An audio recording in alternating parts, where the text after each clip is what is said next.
Republican सेनेचा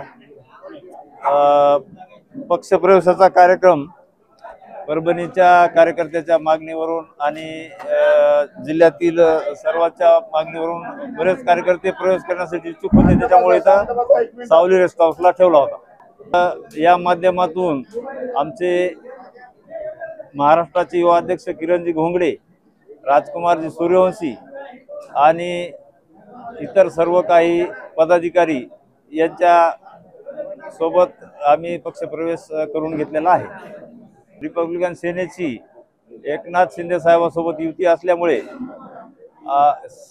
आमच्या आनंदराज आंबेडकर साहेबांनी तुम्ही मला साथ द्या, मी तुम्हाला सत्ता देतो, या त्यांच्या हाकेला आम्ही प्रत्युत्तर देऊन इथं परभणी जिल्ह्यामध्ये जास्तीत जास्त रिपब्लिकन सेना वाढवून युतीमध्ये आमचे उमेदवार कसे जास्तीत जास्त निवडून येतील यासाठी आम्ही काम करणार आहोत। आज मुख्यतः एक 50 लोकांचा प्रवेश झाला, त्याच्यात काही वंचित आघाडीचे पदाधिकारी, इतर पक्षातले पदाधिकारी त्यांनी रिपब्लिकन सेनेची भूमिका आवडल्यामुळे आम्हाला फोन करून सांगितलं आणि इथं प्राध्यापक संजय दराडे इतर सर्व बऱ्याच पदाधिकाऱ्यांनी प्रवेश केलेला आहे। वाटाघाटी आमच्या पक्षाला, एकनाथ शिंदे साहेबांच्या पक्षाला ज्या जागा येणार आहेत त्याच्यापैकी आम्हाला 10% जागा युतीमधून मिळणार आहेत। शिंदे साहेबांच्या हिश्श्याला जे येणार त्याच्यातून आम्हाला 10% देणार होऊ शकत नाही।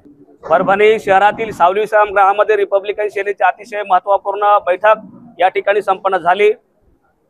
आपल्या सर्वांना माहिती आहे की या महाराष्ट्रामध्ये ऐतिहासिक युती मागच्या महिन्यामध्ये झाली।